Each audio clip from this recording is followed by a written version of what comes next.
Ratio है, तो ratio है इसका मतलब ये सिंपलेस्ट फॉर्म में है, जरूरी नहीं है कि जो लेंथ है वो 8 और 15 होगी। तो यहाँ और सेक ए निकाला।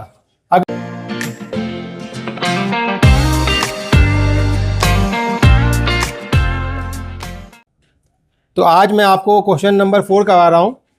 अगर आपने 4 क्वेश्चन कर लिया तो आप सेकंड भी कर सकते हैं, थर्ड भी कर सकते हैं, 5 भी कर सकते हैं, 7 भी कर सकते हैं, इनफैक्ट सारे क्वेश्चन हो सकते हैं।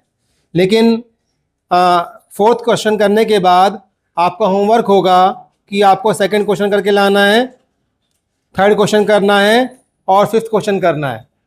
तो मैं 4th क्वेश्चन अभी करवा रहा हूँ। 4th क्वेश्चन देखते हैं। एक्सरसाइज 8.1,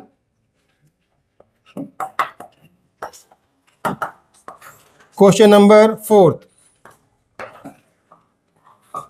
15 cot A हमें 8 के बराबर दिया हुआ है और हमें यहाँ पर sin A और sec A की वैल्यू फाइंड आउट करनी है। समझ में आ गया बच्चों? अब देखिए 15 cot A हमें 8 दिया हुआ है। सॉल्यूशन देखते हैं।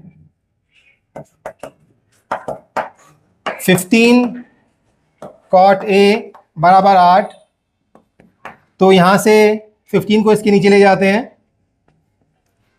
तो cot A हो जाएगा हमारे पास 8/15। आपको मालूम है ये जो ट्रिग्नोमेट्रिक रेशियो है, यहाँ पर ये जो 2 नंबर आ रहे हैं ये ट्रायंगल की 2 साइड है, ट्रायंगल की 2 साइड है ये। अब हमें 2 साइड मालूम है, अब लेकिन ये साइड कौन कौन सी दी हुई है ये हमें पता करना होगा। आपको मालूम है कि tan जो होता है वह होता है परपेंडिकुलर अपॉन में बेस। तो ये क्या दिया हुआ हमें, ये बेस दिया हुआ है और ये क्या दिया हुआ है, परपेंडिकुलर। तो ये जो 2 साइड्स हैं, ये 2 साइड जो हैं एक राइट एंगल ट्रायंगल की साइड्स हैं ये। सही है बच्चे? तो इसको आगे सॉल्व करने के लिए हम एक राइट एंगल ट्रायंगल बनाते हैं। तो let triangle ABC be a right triangle, right angle at B। B पर राइट एंगल मान लेते हैं। ये जो एंगल दिया हुआ है ये हमेशा जो एंगल दिया होता है एक्यूट एंगल होता है। कौन सा एंगल होता है? एक्यूट एंगल होता है। तो इसको जो एंगल दिया है इसको यहां मान लीजिए, इसको A मान लीजिए दिया हुआ है। सही है बच्चों? तो ये ABC, B को मैंने राइट एंगल माना है और C, ये बात समझ में आ रही है? क्योंकि ये रेशियो है, यहाँ पर ये क्या है, रेशियो है। तो रेशियो है इसका मतलब ये सिंपलेस्ट फॉर्म में है, जरूरी नहीं है कि जो लेंथ है वो 8 और 15 होगी।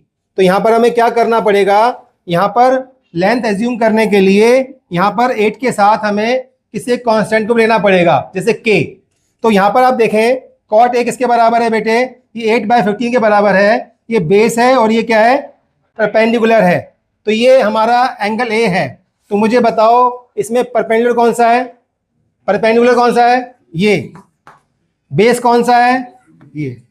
और 90 के सामने वाला क्या है, हाइपोटेनियस। ये मालूम है बच्चों, ये कल मैंने बताया था आपको, ये इंपॉर्टेंट है। अगर ये चीज आपको आ गई तो क्वेश्चन गलत नहीं होंगे, ये चीज मैंने कल भी आपको बताई थी।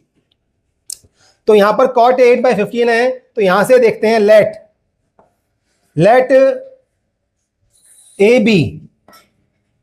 AB को मानते 8 के, क्या मान लेते हैं, 8 के, क्योंकि ये बेस है ना बेटे और AB हमारा बेस है। तो इसको हमने 8 के मान लिया। और ये क्या है, परपेंडिकुलर क्या है हमारा, BC, और BC को मान लेते हैं 15 के। ये 15 के हो गया हमारा और ये क्या हो गया, 8 के हो गया। अब हमें साइड निकालनी है, ये साइड आएगी तभी हम इसकी वैल्यू निकाल पाएंगे। ओके, अब देखें आप, ये 2 साइड आ गई है हमारे पास और ये कौन सा ट्रायंगल, राइट एंगल ट्रायंगल है। तो राइट एंगल ट्रायंगल है, 2 साइड हमारे पास है। तो हम थर्ड साइड निकालने के लिए क्या करेंगे, पाइथागोरस थ्योरम का यूज करेंगे। और पाइथागोरस थ्योरम क्या कहती है, जो सबसे लॉन्गेस्ट साइड यानी हाइपोटेनियस होती है उसका स्क्वायर बाकी दोनों साइडों के स्क्वायर के सम के बराबर होता है, तो यहाँ पर होगा AC का स्क्वायर बराबर है AB का स्क्वायर प्लस में BC का square by PT। PT stands for Pythagoras theorem. आपको पूरा लिखना है एग्जाम के अंदर। तो वैल्यू निकालते हैं। AC का स्क्वायर बराबर है AB। AB कितना है बेटे? 8K। 8K का स्क्वायर। BC कितना है? 15K का square. 64K square plus 225K square. 15 का स्क्वायर करेंगे कितना आएगा? 225 ही आएगा। ऐड करते हैं इन्हें। 5 और 4 9, 6 और 2 8, 289K का स्क्वायर। तो AC का स्क्वायर हमारा ये आ गया। AC आएगा √289K स्क्वायर। इसको सॉल्व करेंगे। 289 शायद होता है 17 का स्क्वायर होता है, तो ये हो जाएगा 17 और K। तो ये 17K आ जाएगा बच्चों आपके पास।